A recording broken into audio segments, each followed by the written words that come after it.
मात पिता हम बालक तेरे, तुमरी कृपा में है सुख घनेरे। मीठे बच्चे, हाँ? तुम जा रही हो? कौन? अभी तुम मुझे ही तो याद कर रही थी। क्या? प्रिया, राहुल, ये क्या मजाक चल रहा है? बच्चे, तुम रोज मुझसे बात करती हो, तो क्या मैं तुमसे बात नहीं कर सकता?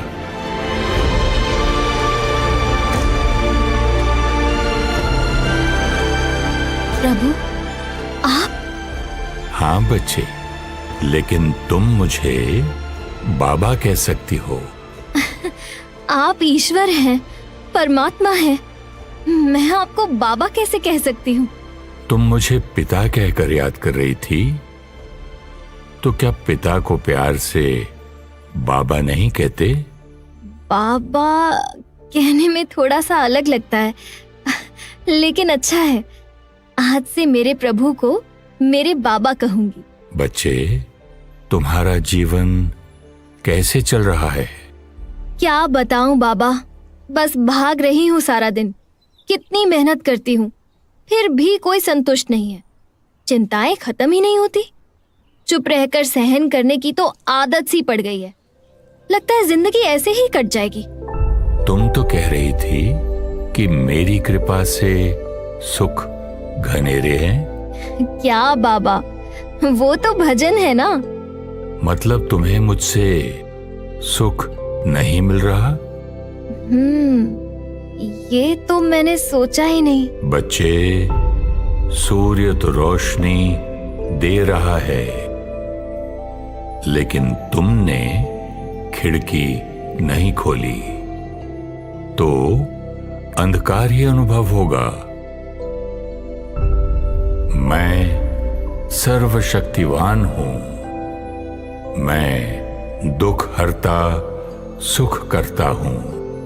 मैं शांति का सागर हूं। तुम्हें मुझसे शक्तियां ले खुद को शक्तिशाली बनाना है।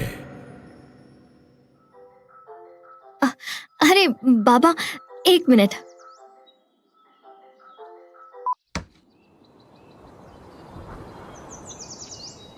बच्चे, कोई काम है? ऑफिस से फोन है। अच्छा बच्चे, तुम जाओ। फोन चार्ज कर लिया? बाबा, फोन चार्ज किए बिना तो पूरे दिन में कोई काम नहीं होता। वैसे ही खुद को चार्ज करे बिना सुख और शांति का अनुभव नहीं हो सकता। मुझे कुछ समझ नहीं आ रहा बाबा। कोई बात नहीं, कल थोड़ा समय निकालना, मैं तुम्हें समझाऊंगा। आप पक्का फिर से मिलेंगे ना? तुम जब भी सीखना चाहोगी, बाबा पहुंच जाएगा। थैंक यू बाबा।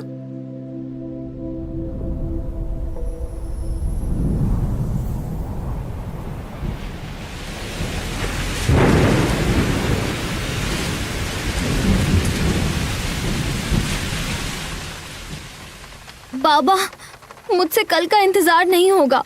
मुझे अभी खुद को चार्ज करने की जरूरत है। बच्चे, क्या बात है? आज मन उदास है? बाबा, आज का दिन ही खराब था। सुबह सुबह रोहित ने मुझ पर चिल्ला दिया। ऑफिस पहुंची तो एक नया ट्रेनी कंप्यूटर गेम्स खेल रहा था। प्रोजेक्ट मीटिंग में मेरी बॉस ने सभी जूनियर्स के सामने मेरी इंसल्ट कर दी। और वो लता बाई है ना, जिस पर मैं आंख बंद करके विश्वास करती हूँ, उसे आज मैंने पैसे चोरी करते देखा। मीठे बच्चे, तुम्हें लगा होगा पति ने गुस्सा किया, तुम्हारा रूठना स्वाभाविक है। किसी ने गलत काम किया, तुम्हारा गुस्सा होना स्वाभाविक है। इंसल्ट हुई तो अपमानित महसूस होना स्वाभाविक है। और किसी ने विश्वास तोड़ा तो रोना स्वाभाविक है। ऑब्वियसली स्वाभाविक है, इट्स नेचुरल। स्वाभाविक नहीं बच्चे, तुम्हारी चॉइस है। आपको लगता है मुझे शौक है रोने का? मीठे बच्चे, एक आत्मा ने गुस्सा किया, दूसरी आत्मा ने धोखा दिया। ये उनके संस्कार हैं और आपने जो किया वो आपका संस्कार है। आपका संस्कार उन पर निर्भर नहीं, वो परिस्थिति थी। आपका अटेंशन स्वस्थिति पर होना चाहिए। तुम्हारे पास शांति का संस्कार है, क्षमा का है, प्यार से समझाने का संस्कार है। लेकिन मेरे पास गुस्से का भी है, परेशान होने का भी है। तो चॉइस हुई ना कि कौन सा संस्कार व्यवहार में लाना है। पर उस टाइम चॉइस किसको याद रहती है? यही तो अभ्यास करना है। आपका मतलब है मैं ऐसी बातों में भी शांत रह सकती हूँ? बिल्कुल, क्योंकि शांति तुम्हारा स्वभाव है। मेरे मुंह से तो ऐसे ऐसे शब्द निकले हैं ना आज, जो मैं आपको बता भी नहीं सकती। तुमने कहा मेरे मुंह से शब्द निकल गए, इसका मतलब तुम अपने मन और कर्म इंद्रियों की गुलाम हो। बच्चे, तुम भूल चुकी हो कि तुम मालिक हो, अपने मन की मालिक, अपने संस्कारों की मालिक, अपने मुख की मालिक। वाओ, मतलब मन मेरे कंट्रोल में चलेगा? बाबा, ये मैजिक जल्दी कर दो प्लीज। जरूर बच्चे, लेकिन तुम पहले अपना परिचय दो। मैं स्वाति हूँ, मैं कंप्यूटर इंजीनियर हूँ, मैं रोहित की पत्नी हूँ, राहुल और प्रिया की माँ हूँ। मैं बस बच्चे, तुम्हारा नाम, तुम्हारी पढ़ाई, तुम्हारा परिवार, तुम्हारा औहदा, तुम्हारी जाति, तुम्हारा धर्म, यहाँ तक कि तुम्हारा शरीर भी, ये सब कुछ तुम्हारा है। तुम इस सब को मेरा कहती हो, लेकिन मेरा कहने वाला मैं कौन है? मैं तो इस बॉडी को ही मैं समझती हूँ, लेकिन कहती मेरा चेहरा, मेरा हाथ, मेरा शरीर हूँ। तुम्हारा शरीर दिखाई देता है, तुम शक्ति दिखाई नहीं देती।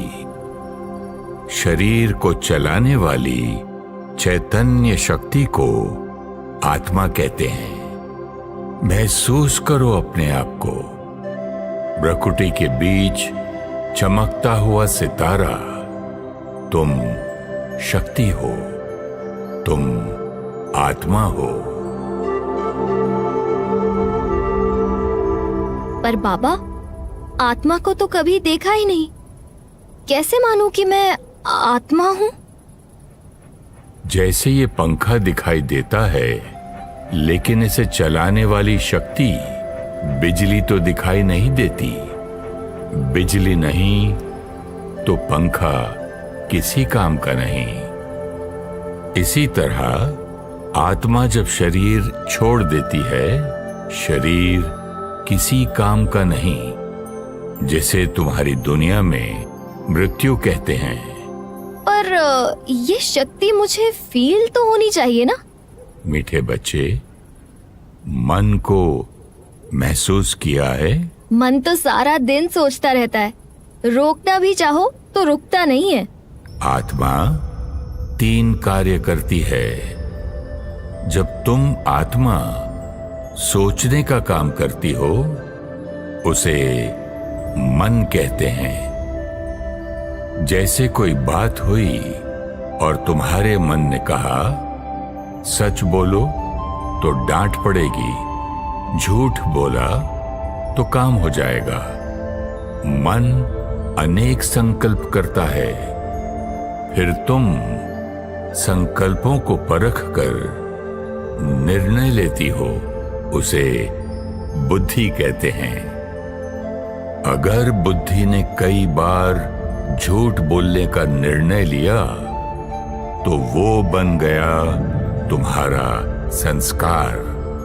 एक बार संस्कार बन गया तो सोच नहीं चलती, निर्णय नहीं लेना पड़ता, संस्कार व्यवहार में आ जाता है।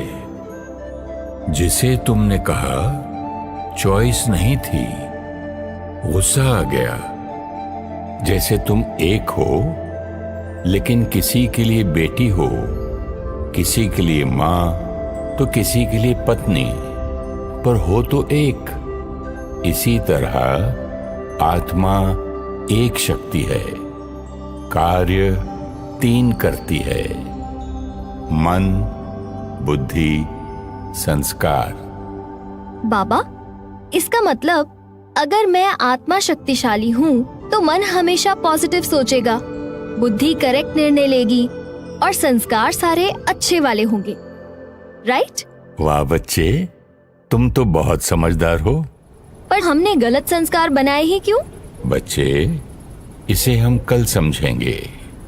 बस ये बात याद रखना कि संस्कार तुमने बनाए हैं, इसलिए कोई भी संस्कार बदलना तुम्हारे लिए बहुत आसान है। मैं तो ऑलरेडी पावरफुल फील कर रही हूँ बाबा। मीठे बच्चे, चलो आत्मा को शक्तिशाली बनाने के लिए कुछ क्षणों के लिए ड्रिल करते हैं। ध्यान को भ्रुकुटी के बीच एकाग्र करते हुए संकल्प करें, मैं इस शरीर को चलाने वाली शक्ति आत्मा हूं। मैं अपने शरीर की मालिक हूं। मैं अपने मन की मालिक हूं। मैं कर्म इंद्रियों की मालिक हूं। मैं ज्योति स्वरूप आत्मा, चमकता हुआ सितारा हूं। मैं लाइट हूं। मैं माइट हूं। मैं शक्तिशाली आत्मा हूं।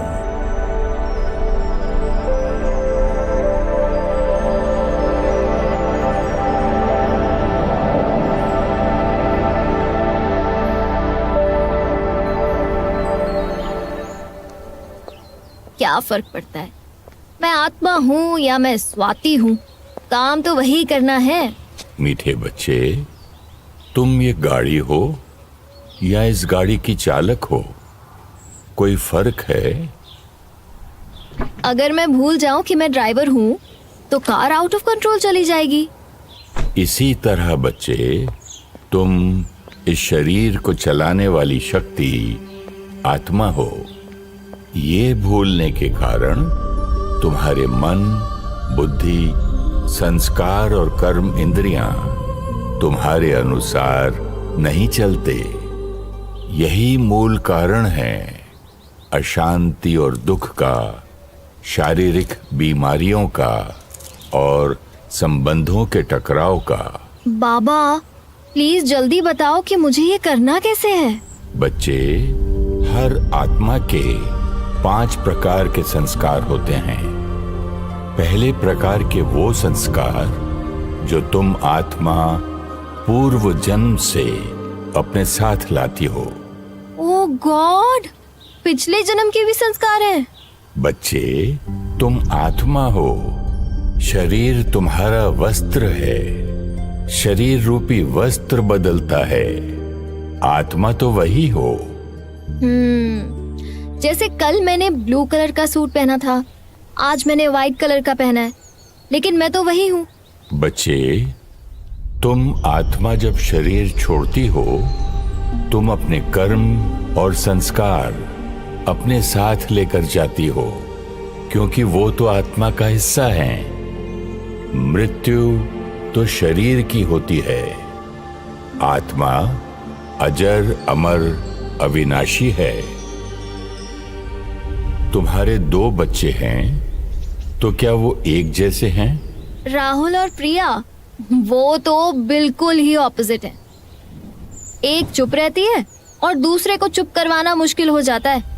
वो दोनों आत्मा हैं जो अपने संस्कार अपने पिछले जन्मों से लाए हैं, इसीलिए तो वो इतने अलग हैं। दूसरे प्रकार के संस्कार वो होते हैं जो तुम्हें अपने माता पिता और परिवार से मिलते हैं। राहुल की कई बातें मेरी जैसी हैं। प्रिया तो बिल्कुल अपने पापा पर गई है। तीसरे प्रकार के संस्कार जो तुम्हारे संग से बनते हैं, जिसको कहा जाता है संग का रंग। फ्रेंड्स तो है ही, लेकिन आजकल तो बाबा बहुत सारी आदतें ये फोन और टीवी देखकर ही बन जाती है ना। बच्चे, संग का बहुत ध्यान रखना। सत्संग तारे, कुसंग डुबोए। चौथे प्रकार के संस्कार वो होते हैं जो तुम आत्मा अपनी इच्छा शक्ति से बना सकती हो। लेकिन बाबा, विल पावर भी तो काम नहीं करती। कितनी बार मैंने डिसाइड किया है कि गुस्सा नहीं करना, थोड़ी देर बाद फिर वैसे के वैसे। इसलिए बच्चे, अपने 5वें प्रकार के संस्कार को सदा याद रखो। ये हैं तुम आत्मा के मूल संस्कार। मतलब हमारे ओरिजिनल संस्कार। हाँ बच्चे, जैसे तुमने सुबह सुबह ये सफेद वस्त्र पहने हैं, सारा दिन में इस पर धूल और दाग लगेंगे, लेकिन तुम्हें याद है कि वो सिर्फ दाग हैं और दाग मिटाए जा सकते हैं। इसी तरह आत्मा का मूल स्वरूप पवित्रता है, लेकिन जन्म मरण के चक्र में तुमने अनेक संस्कार बना लिए, जैसे काम, क्रोध, लोभ, मोह, अहंकार, दुख, चिंता, ईर्ष्या। लेकिन बाबा, अब तो इतने दाग लग चुके हैं कि व्हाइट तो दिखाई ही नहीं देता। लेकिन हैं तो दाग, और दाग साफ कर तुम आत्मा पुनः अपने पवित्र स्वरूप का अनुभव करोगी। हर आत्मा के 7 मूल संस्कार हैं: पवित्रता, सुख, शांति, प्रेम, शक्ति, ज्ञान और आनंद।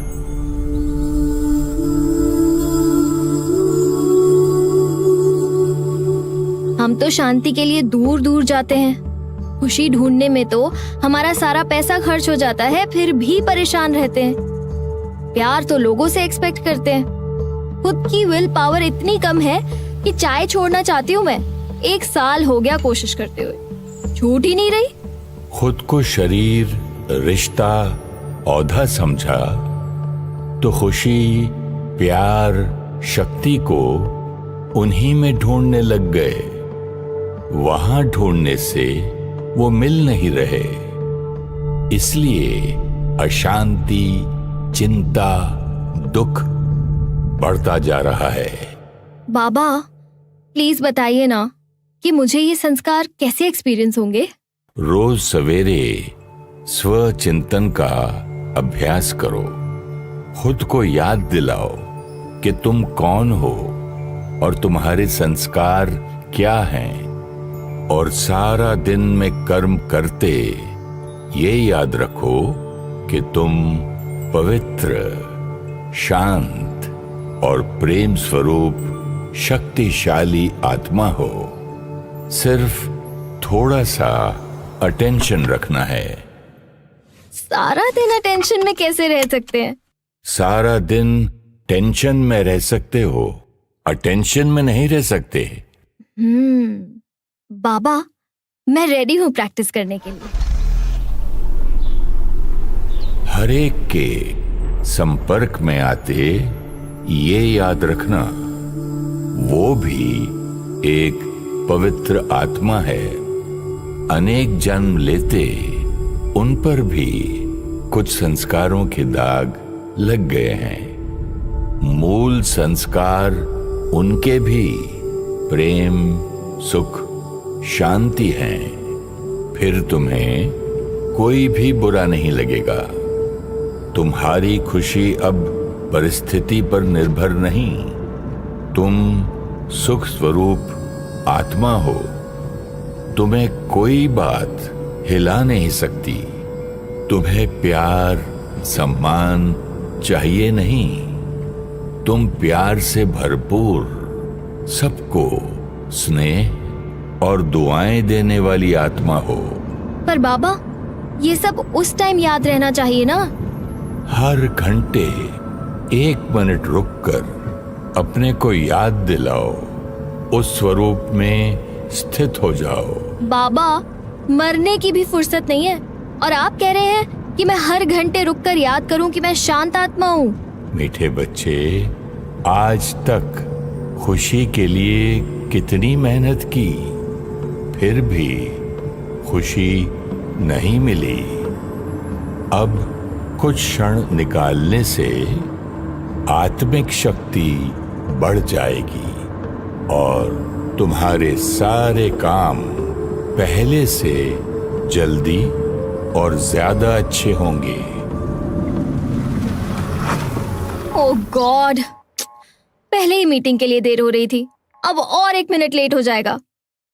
बच्चे, 1 मिनट के लिए अटेंशन।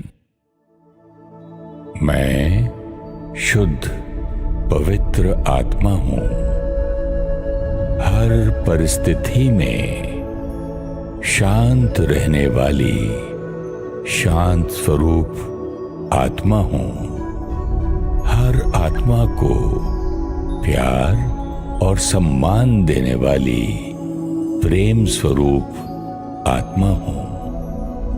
असंभव को संभव करने वाली मैं शक्तिशाली आत्मा हूं। मैं शक्तिशाली आत्मा हूं। ये तो मन का ट्रैफिक कंट्रोल था। थैंक यू बाबा।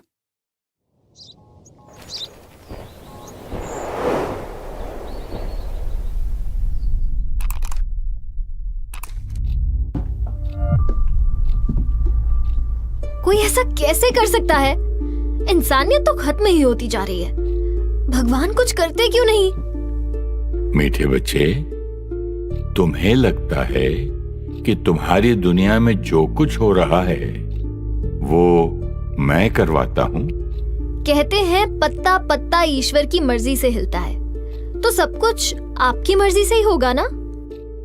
बच्चे, अगर तुम्हें शक्ति मिल जाए अपने बच्चों का भाग्य लिखने की, तो कैसा भाग्य लिखोगी? सब कुछ परफेक्ट लिखूंगी। तुम सब आत्माएं मेरे बच्चे हो, तो क्या मैं तुम्हारे भाग्य में दुख, बीमारी, अकाले मृत्यु, प्राकृतिक आपदाएं लिखूंगा? क्या मैं एक का भाग्य कठिन और दूसरे का श्रेष्ठ लिखूंगा? तो फिर ये सब कौन डिसाइड करता है? ये सब तुम बच्चे कर रहे हो। हम क्यों करेंगे ऐसा? हम तो खुद अपने दुखों से छूटना चाहते हैं। तुम्हारे दोनों बच्चे सफल होना चाहते हैं, लेकिन होंगे तो अपने कर्मों अनुसार। ओह, लॉ ऑफ कर्मा। वो तो बचपन से सीखा है कि जैसा कर्म हम करेंगे वैसा हमें फल मिलेगा। वो फल ही तुम्हारा भाग्य है जो तुमने अपने कर्मों से लिखा है। मतलब मेरा भाग्य मैं खुद लिखती हूँ, लेकिन हम जब पैदा होते हैं तब से ही हमारा भाग्य शुरू हो जाता है। कर्म आत्मा करती है और परिणाम भी आत्मा को ही मिलेगा, जिसे भाग्य कहते हैं। आज तुम आत्मा इस शरीर में हो, हर क्षण कर्म कर रही हो। किसी कर्म का परिणाम इसी क्षण मिल जाएगा और किसी का कुछ दिन बाद, कोई परिणाम कुछ वर्षों बाद और कोई तो बहुत वर्षों बाद। तब तक शायद तुम आत्मा अपना शरीर रूपी वस्त्र बदल चुकी होगी, लेकिन परिणाम तो आत्मा को मिलना है, शरीर को नहीं। मतलब पिछले जन्म की गलती की सजा इस जन्म में मिलेगी? This is not fair. मुझे तो याद ही नहीं कि मैंने क्या किया था। बच्चे, अभी तुम कुछ काम कर रही थी। इस काम का परिणाम तुम्हें कब मिलेगा? बाबा, इस प्रोजेक्ट में कम से कम 1 हफ्ता लगेगा और इसका रिजल्ट 2 हफ्ते बाद मिलेगा। लेकिन इन 15 दिनों में तुम 25 से 30 वस्त्र बदलोगी। मेरे कपड़ों का मेरे प्रोजेक्ट से क्या कनेक्शन है? तुम्हारे कर्मों का भी तुम्हारे शरीर रूपी वस्त्र से कोई कनेक्शन नहीं है। तुम आत्मा कर्म कर रही हो। किसी कर्म का परिणाम तुम्हें इस शरीर में मिलेगा और किसी का अगले शरीर में। मीठे बच्चे, आज तुम्हारे पास शरीर निरोगी है, सुखद संबंध हैं, तुम्हारे पास धन है। ये सब तुम्हारे पूर्व जन्मों में किए हुए श्रेष्ठ कर्मों का फल है। ओह, ये तो ध्यान ही नहीं रहा। मतलब रोहित, राहुल, प्रिया और मेरे सारे रिश्ते भी पूर्व कर्मों का परिणाम है। बच्चे, हर जन्म में तुम अनेक आत्माओं के संबंध में आती हो, जिनके साथ तुम्हारा कर्मों का हिसाब किताब बनता है। संबंधों में तुम्हारे कर्म बहुत अच्छे होते हैं, लेकिन कुछ गलतियां भी होती हैं। जब वो आत्मा तुम्हें पुनः नए शरीर में मिलती है, तुम्हें उस संबंध में सुख भी अनुभव होता है और कभी दुख भी। मतलब मैं इन सब से पहले मिल चुकी हूँ और आगे भी मिलूंगी। वाह बच्चे, तुमने बिल्कुल सही समझा। बाबा, ऑफिस में ना मेरी बॉस नेहा है। मैं पूरी कोशिश करती हूँ कि उसके साथ अच्छा व्यवहार करूँ, लेकिन पता नहीं वो कौन से जन्म की दुश्मनी निकाल रही है मुझसे। उसकी वजह से मेरी प्रमोशन भी रुकी हुई है। बच्चे, सिर्फ व्यवहार कर्म नहीं होता। तुम्हारे संकल्प, बोल और व्यवहार तुम्हारे कर्म हैं। ओह, मतलब हर थॉट भी कर्म है। किसी ना किसी जन्म में तुमने उस आत्मा के साथ गलत कर्म किए हैं। अब तुम्हें उस हिसाब किताब को चुकता करना है। या तो योग से करो या भोग के। अभी तुम उस संबंध में दुख भोग रही हो। ना दुख दो और ना दुख लो। उसकी बातों को मन पर पकड़कर नहीं रखो, उसे क्षमा करो। क्षमा अर्थात शुभ भावना की दुआएं दो। अकल्याण की वृत्ति वाले को अपने कल्याण की वृत्ति से परिवर्तन करो। तुम्हारे आज के श्रेष्ठ कर्म पूर्व कर्मों को चुकता कर देंगे और मेरी प्रमोशन भी हो जाएगी। बच्चे, अपने कर्मों पर सदा अटेंशन रखना। हर संकल्प शुभ हो, हर बोल सबको सुख दे, हर कर्म कल्याणकारी हो। क्योंकि मेरे कर्म ही मेरा भाग्य बनाते हैं।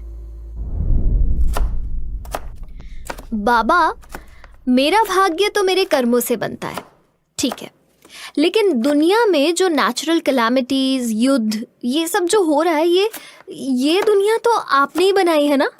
मीठे बच्चे, तुम अपने बच्चों को नई चीज देती हो, लेकिन धीरे धीरे तो वो पुरानी हो जाती है। ओह, तो ये दुख दर्द वाली पुरानी दुनिया है। तो बाबा, नई दुनिया कैसी थी? बच्चे, जैसे तुम्हारी दुनिया में सुबह, दोपहर, शाम, रात 24 घंटे का चक्र है, बसंत, गर्मी, पतझड़, सर्दी 365 दिन का चक्र है, ऐसे ही तुम्हारी सृष्टि पर 5000 वर्ष का चक्र है। उसमें भी 4 युग होते हैं। सृष्टि की सुबह में तुम आत्मा अपनी संपूर्ण अवस्था में थी। दिव्यता, प्रेम, सुख, एकता, आनंद तुम्हारे संस्कार थे। तुम्हारा शरीर निरोगी कंचन काया और प्रकृति सतो प्रधान थी। एक धर्म, एक राज्य, एक भाषा थी। तुम महलों में रहते थे और पुष्पक विमान में उड़ते थे। तुम संकल्पों से ही एक दूसरे की बात समझ लेते थे।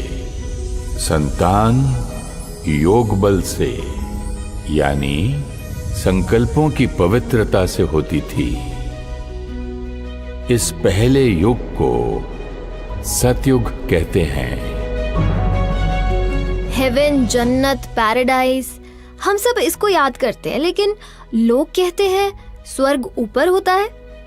बच्चे, स्वर्ग ऊपर अर्थात सतयुग में आत्मा की स्थिति ऊंची होती है। नरक नीचे अर्थात कलयुग में आत्मा की स्थिति नीचे आ गई है। तुम्हारी स्थिति ही तुम्हारी सृष्टि का आधार है। 1250 वर्ष के बाद सृष्टि की दोपहर त्रेता युग शुरू होता है। हर आत्मा देवात्मा होती है। इतने समय से कर्म करते, अनेक शरीर लेते हुए आत्मा की शक्ति घटने लगती है और 2500 वर्ष के बाद तुम्हारा तीसरा युग शुरू होता है। मतलब सृष्टि की शाम। प्रॉब्लम जरूर यहाँ से ही शुरू हुई होंगी। हाँ बच्चे, त्रेता युग तक सब कुछ एकता के सूत्र में था। एक सत्य धर्म था, लेकिन द्वापर से द्वैत शुरू होता है। धर्म और अधर्म, सत्य और असत्य, सुख और दुख शुरू होता है।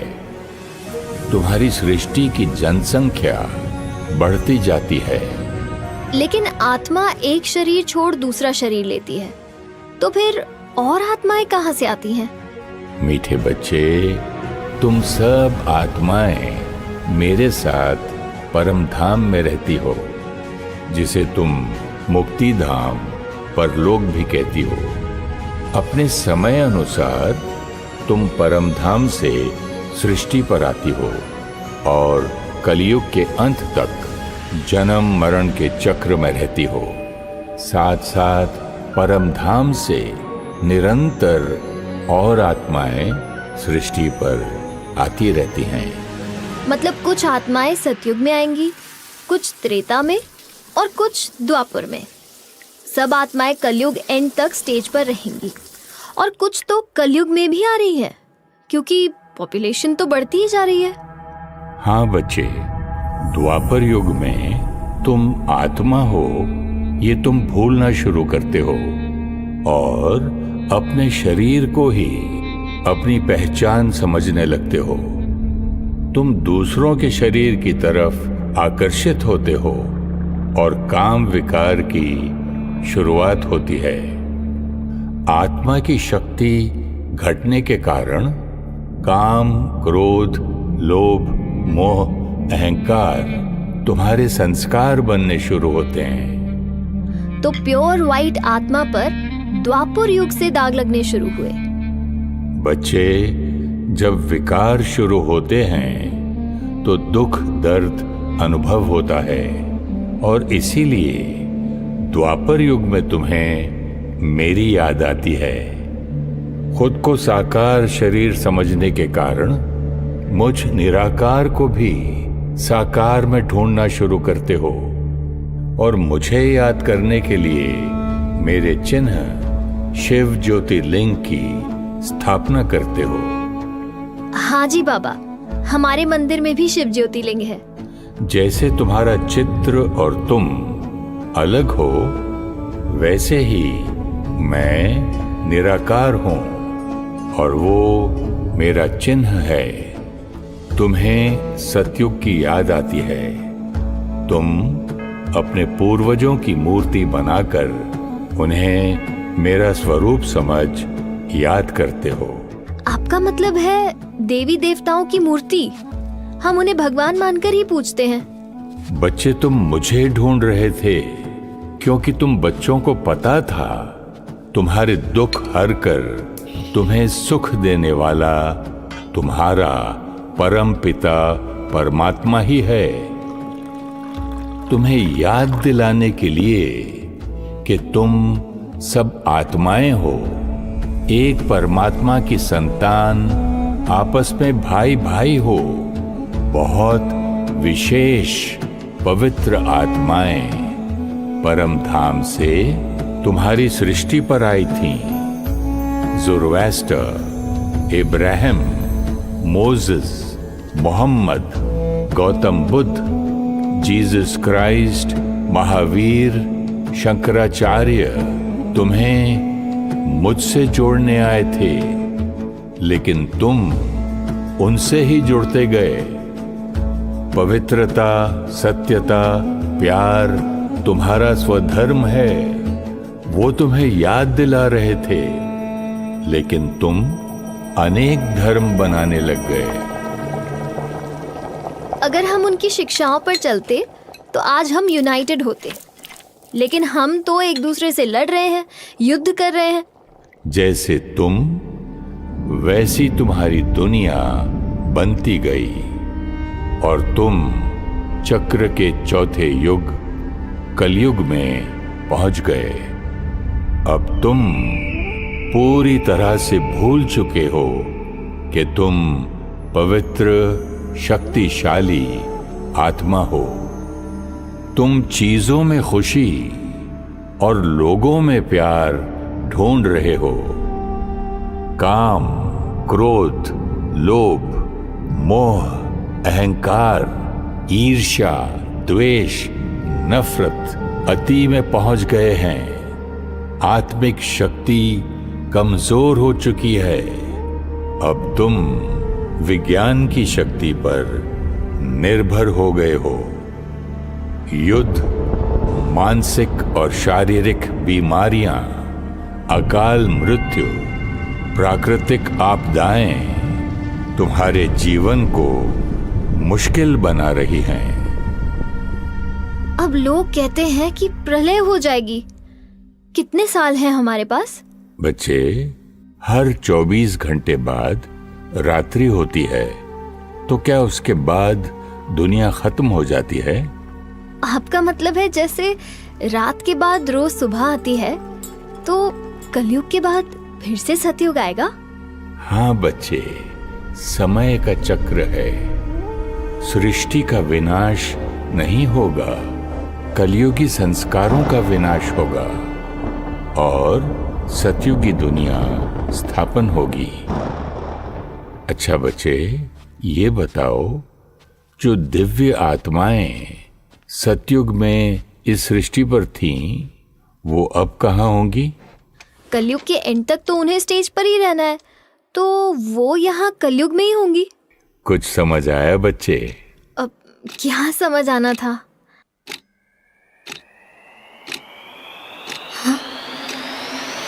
ओह माय गॉड, ये तो मैंने सोचा ही नहीं। हम ही सतयुग में थे, तो क्या हम फिर से सतयुग में जाएंगे? लाडले बच्चे, तुम्हारी सृष्टि चक्र के 5000 वर्ष पूरे होने वाले हैं। तुम्हारी दुनिया अब और ऐसे नहीं चल सकती। घोर रात्रि के बाद सवेरा आना ही है। मीठे बच्चे, महापरिवर्तन का समय शुरू हो चुका है। तुम ही सतयुग में दिव्य पावन आत्मा थे, तुम ही कलयुग में पतित बने हो और अब तुम ही पुनः सतयुगी देव आत्मा बनोगे। हाँ बच्चे, तुम ही सतयुगी देव आत्माएं बनोगे।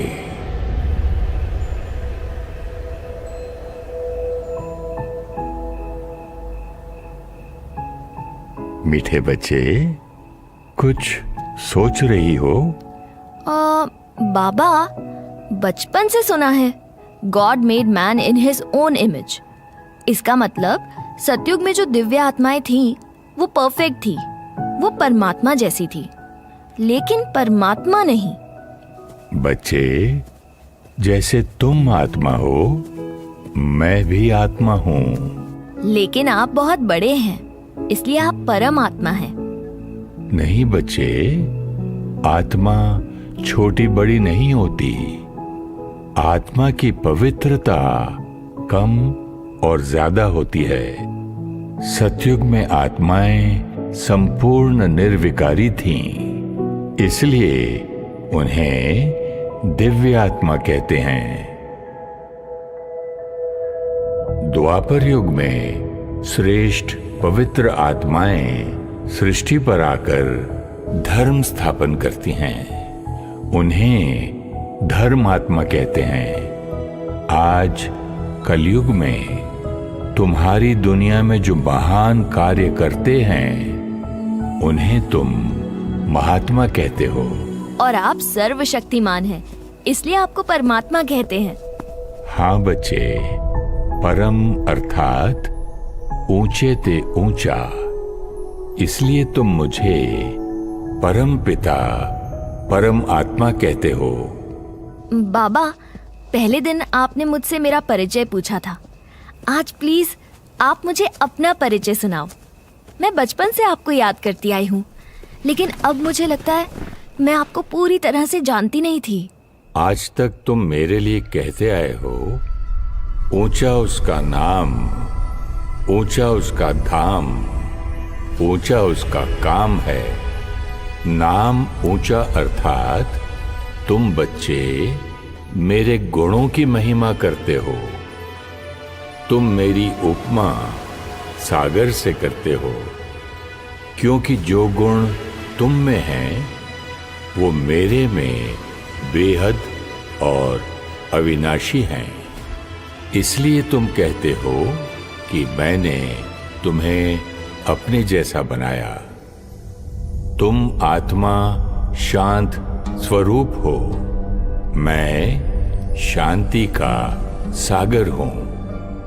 तुम प्रेम स्वरूप हो, मैं प्यार का सागर हूं। इसका मतलब आप पवित्रता के सागर हैं, सर्व शक्तियों के सागर हैं, आप ज्ञान के सागर हैं, और मैं आपका बच्चा। मैं इतनी अशांत क्यों हूँ?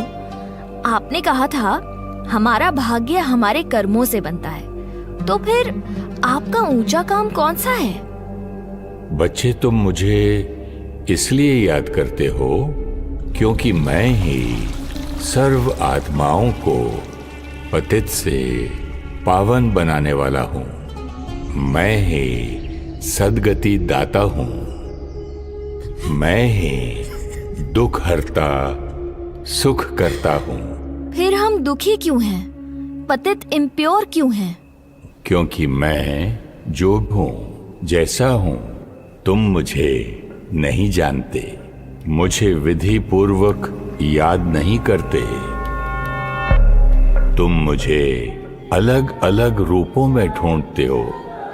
तुमने तो मुझे सर्वव्यापी भी कह दिया, जैसे जो कुछ तुम्हारा है वो तुम्हारे बच्चों का है। लेकिन अगर बच्चा भूल जाए कि तुम उसके माता पिता हो, तो वो खुद को अकेला और निर्धन का अनुभव करेगा। मीठे बच्चे, जो कुछ मेरा है वो सब तुम्हारा है, लेकिन तुम्हें याद नहीं। इसलिए तुम 1 मिनट की शांति और 1 बूंद प्यार मांग रहे हो। आपको कैसे पहचाने? आप तो यहाँ रहते ही नहीं। आपका ऊंचा धाम कहाँ है? प्रकृति तत्व से बनी ये देह की दुनिया को टॉकी वर्ल्ड कहते हैं। मेरा धाम तुम्हारी दुनिया से पार ब्रह्म महातत्व तुम्हारे विज्ञान के साधनों से दिखाई नहीं देता। वो मेरा और तुम आत्माओं का रहने का घर है, जिसे तुम परम धाम, मुक्ति धाम, शांति धाम के नाम से याद करते हो। जैसे आकाश में सितारे होते हैं, परम धाम सुनहरे लाल रंग का आकाश है और तुम आत्माएं सितारे मिसल वहां रहती हो। उसे साइलेंस वर्ल्ड कहते हैं। हम भी परम धाम में आपके साथ रहते थे।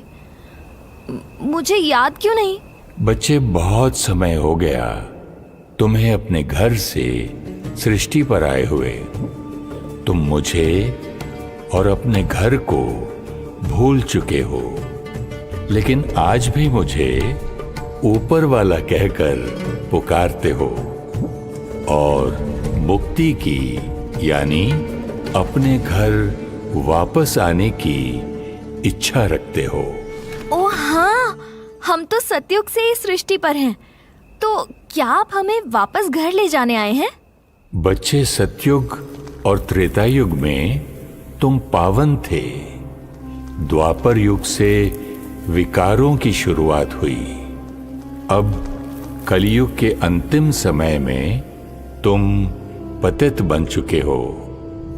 तुम्हें पतित से पावन बनाने, तुम्हें सर्व शक्तियों से संपूर्ण बनाने मैं तुम्हारी दुनिया में अवतरित होता हूँ। इसीलिए लोग कहते हैं, जब जब धर्म की अति ग्लानि होगी, परमात्मा सृष्टि पर अवतरित होंगे और कोटों में कोई ही उन्हें पहचानेंगे। हाँ बच्चे, यही वो समय चल रहा है।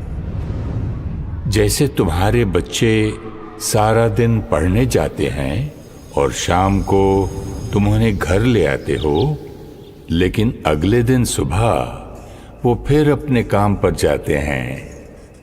लाडले बच्चे, तुम 4 युगों से सृष्टि पर कर्म करते करते थक चुके हो। अब थोड़े समय के लिए अपने घर परम धाम चलोगे और फिर अपना पाठ बजाने सतयुग में सृष्टि पर आओगे।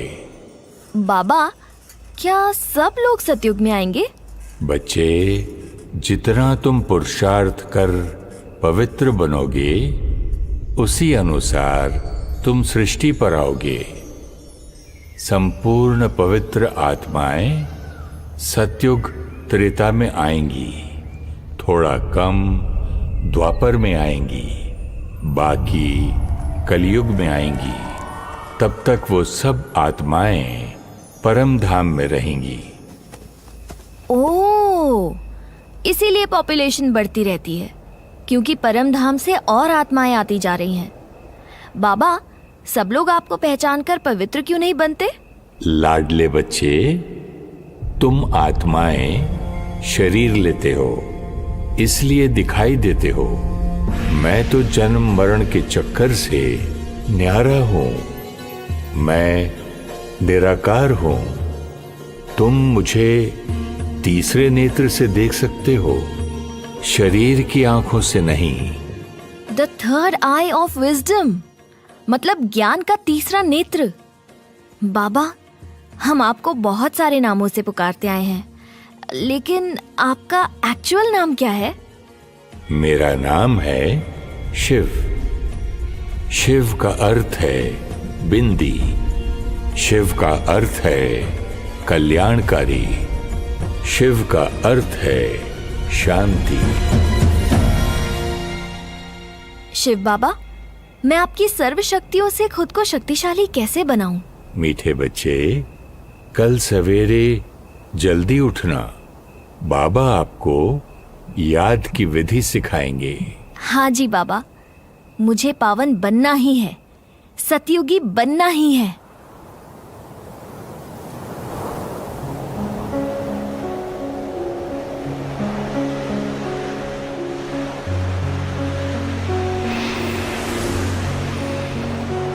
गुड मॉर्निंग बाबा, मैं तो सुबह से भी पहले उठ गई। मीठे बच्चे, ये अमृत वेले का समय तो सबसे श्रेष्ठ समय है याद में बैठने का। बाबा, मुझे आपकी शक्तियों का अनुभव कैसे होगा? बच्चे, जैसे तुम सागर के किनारे बस खड़ी हो और तुम्हें सागर की शीतलता और ठंडक का अनुभव हो रहा है। पर मैं आपके पास कैसे आऊं? आप तो परम धाम में रहते हो। बच्चे, वहां तुम्हें शरीर से न्यारे होकर, आत्मिक स्वरूप में स्थित होकर, बुद्धि के तीसरे नेत्र से आना है। बाबा, प्लीज इजी करके बताओ, ये तो बहुत कंफ्यूजिंग है। अच्छा बच्चे, तुम अपने माता पिता को याद करो। मन उनके बारे में सोचे, बुद्धि उनको देखे। कुछ दिखाई दिया बच्चे? हाँ जी बाबा। अब तुम उनसे बात करो, उनका जवाब सुनो, उनके प्यार और दुआओं को महसूस करो। कैसा लग रहा है बच्चे? बहुत अच्छा लग रहा है, जैसे मैं उनसे सामने बात कर रही हूँ। मन संकल्प करे, बुद्धि उसका चित्र निर्माण करे और तुम उसको अनुभव करो। यही याद है, यही योग का पहला कदम है। मतलब पहले थॉट क्रिएट करना, उसको विजुअलाइज करना, फिर एक्सपीरियंस होगा। मैं सोचती थी मेडिटेशन मतलब कोई थॉट ही नहीं आना चाहिए, इसलिए मुझसे कभी हुआ ही नहीं। बच्चे, जैसे तुम अपने माता पिता को याद कर रही थी, वैसे ही मुझे अपने परम पिता को याद करना है ना? लेकिन उनके रूप और उनके घर को तो मैंने देखा है, तो याद करना आसान है। बच्चे, तुम मेरे साथ परमधाम में रहते थे। तुमने अपने घर और मुझे अनुभव किया है।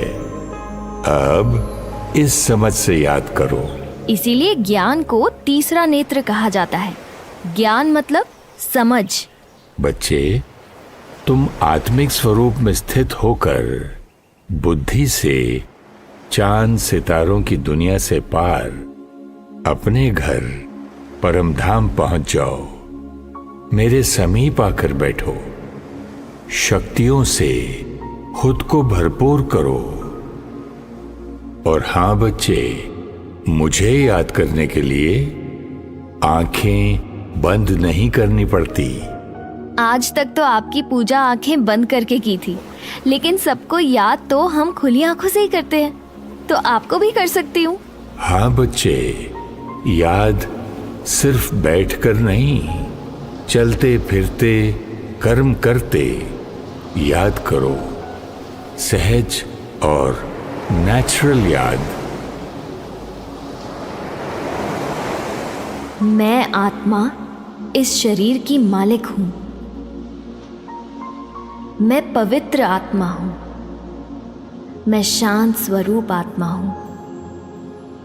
मैं आत्मा अपने परम पिता से मिलने, बाबा से मिलने परम धाम की ओर जा रही हूँ। सूर्य चांद की इस दुनिया को पार करते हुए सुनहरे लाल आकाश में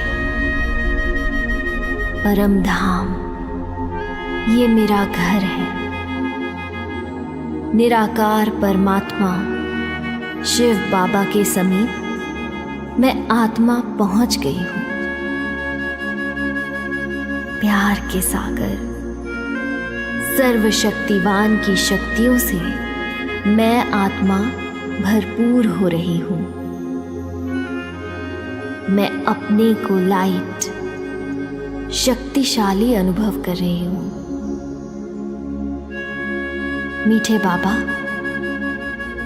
मैं अपनी हर बात आपसे कह सकती हूं। मेरे हर प्रश्न का जवाब मुझे अब आपसे मिलता है। मीठे बच्चे, जैसे सूर्य की किरणें तुम्हारे शरीर को स्वस्थ बनाती हैं, मैं ज्ञान सूर्य हूं। मेरी शक्तियां तुम आत्मा को शक्तिशाली बनाती हैं।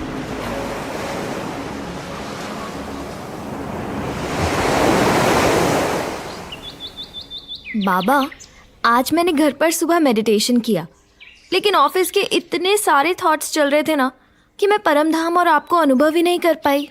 मीठे बच्चे, शुरू में अभ्यास करना पड़ता है। इसे सहज करने के लिए तुम सेंटर पर जाओ, जहां सारे बच्चे इकट्ठे योग करते हैं और सिखाने के लिए बहनें भी हैं। मतलब ज्ञान और योग सीखने के लिए सेंटर्स भी हैं? हाँ बच्चे, तुम बस 4 कदम और चलो। सब इकट्ठे मेडिटेशन करें तो वाइब्रेशंस कितने पावरफुल होंगे। ब्रह्मा कुमारीज, ये क्या होता है? बच्चे, तुम अंदर चलकर योग में बैठो।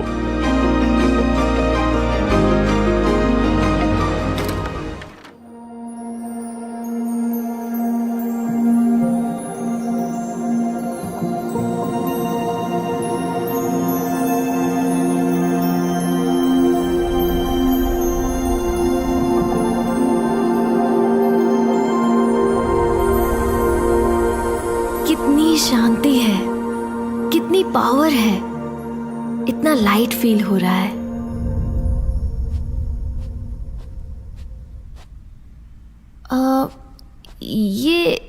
ये कौन है? लाडले बच्चे, तुम्हारी कलयुगी दुनिया अब और ऐसे नहीं चल सकती। सतयुग तो आना ही है, लेकिन सृष्टि का ये महापरिवर्तन ना विज्ञान से हो सकता है, ना किसी और सत्ता से। संसार परिवर्तन केवल संस्कार परिवर्तन से होता है। मेरा तुमसे वादा था कि जब तुम्हारी दुनिया में धर्म की अति ग्लानि होगी, मैं स्वयं तुम्हारी सृष्टि पर आऊंगा। अपने वायदे अनुसार मैं परमधाम छोड़ तुम्हारी दुनिया में आता हूं। ये सृष्टि चक्र का छोटा सा 5वां युग है, संगम युग। इन तस्वीरों में एक लंबी कहानी है। बाबा प्लीज सुनाओ ना। 1936 में दादा लेखराज सिंध के नामी ग्रामी जौहरी थे। परिवार और व्यापार की जिम्मेवारियां संभालते हुए धार्मिक प्रवृत्ति वाले थे। एक दिन बनारस में दादा को एक विचित्र अनुभव हुआ। उन्हें युद्ध, प्राकृतिक आपदाएं, हिंसा, बीमारियों के दृश्य दिखाई दिए। दादा ने देखा विनाश के धुएं से ऊपर उड़ते हुए सितारे परमधाम जा रहे हैं। दादा तो डर गए होंगे। बाबा, क्या ये दृश्य आप उन्हें दिखा रहे थे? हाँ बच्चे, दादा को लगा सब कुछ खत्म होने वाला है, इसलिए एकांत में ज्यादा समय बिताने लगे। फिर मैंने उन्हें एक और नजारा दिखाया। चमकते हुए सितारे नीचे आकर सुंदर दिव्य रूप लेते हैं। उन्हें आवाज आई, ऐसी दुनिया तुम्हें बनानी है, ऐसी दुनिया तुम्हें बनानी है, तुम्हें बनानी है। मतलब आपने उन्हें कलयुग के एंड और सतयुग की शुरुआत का साक्षात्कार कराया। मीठे बच्चे, दादा लेखराज को ये नहीं समझ आया कि ये दृश्य उन्हें मैं दिखा रहा हूं।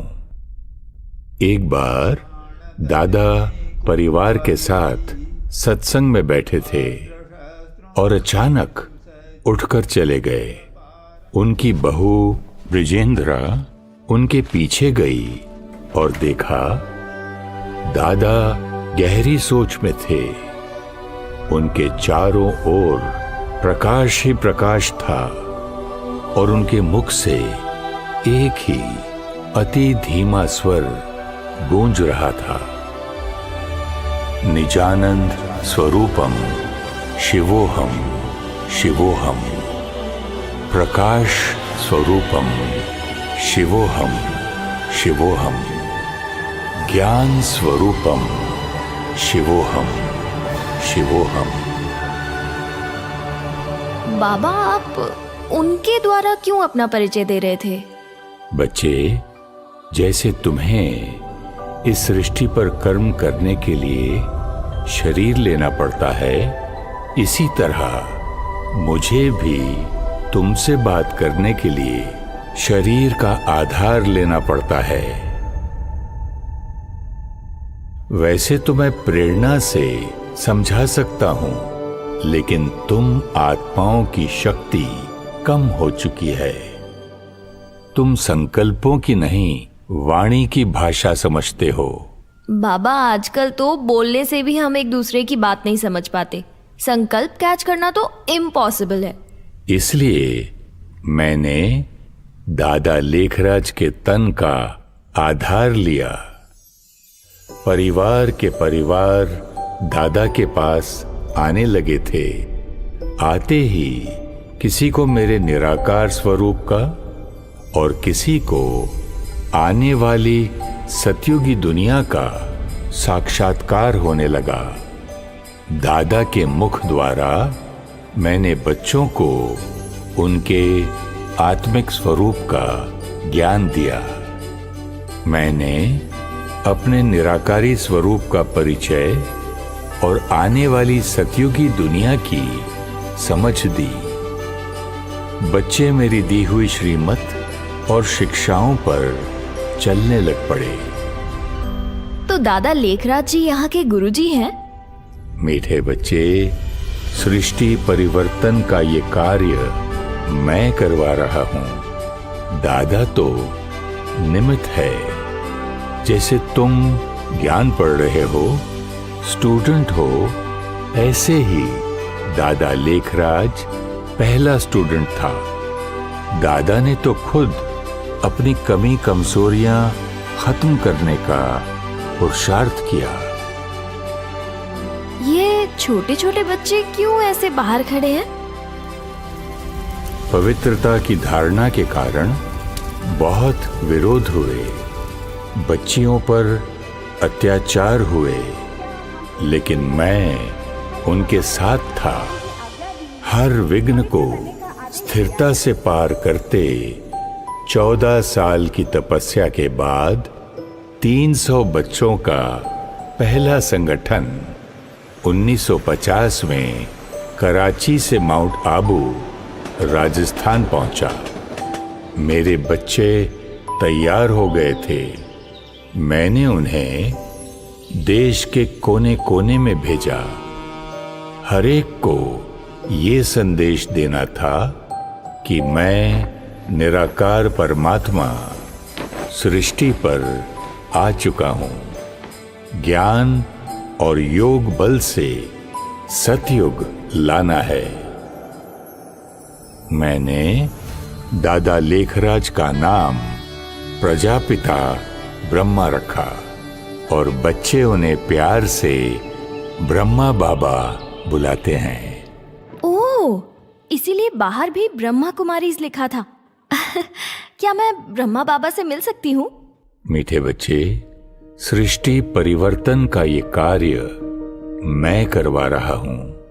ब्रह्मा बाबा 18 जनवरी 1969 को अव्यक्त हो गए, लेकिन मेरा कार्य तो और तीव्र गति से सारे विश्व में फैलता गया।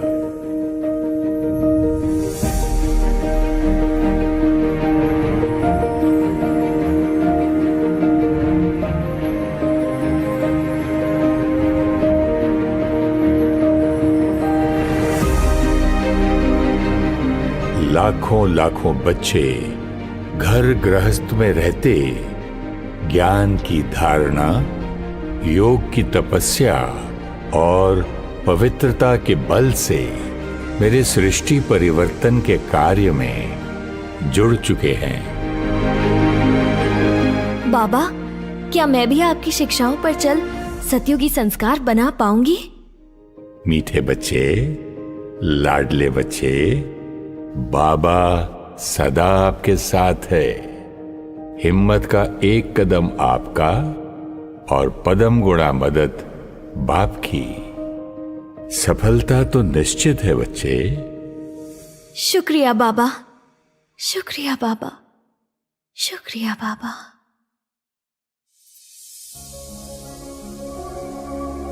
स्वाति की तरह अगर आप भी टेंशन, गुस्सा, दुख, बीमारी और एडिक्शन से मुक्त होना चाहते हैं तो निराकार परमात्मा से कनेक्शन जोड़ खुद को शक्तिशाली बनाने के लिए सीखिए राजयोग मेडिटेशन।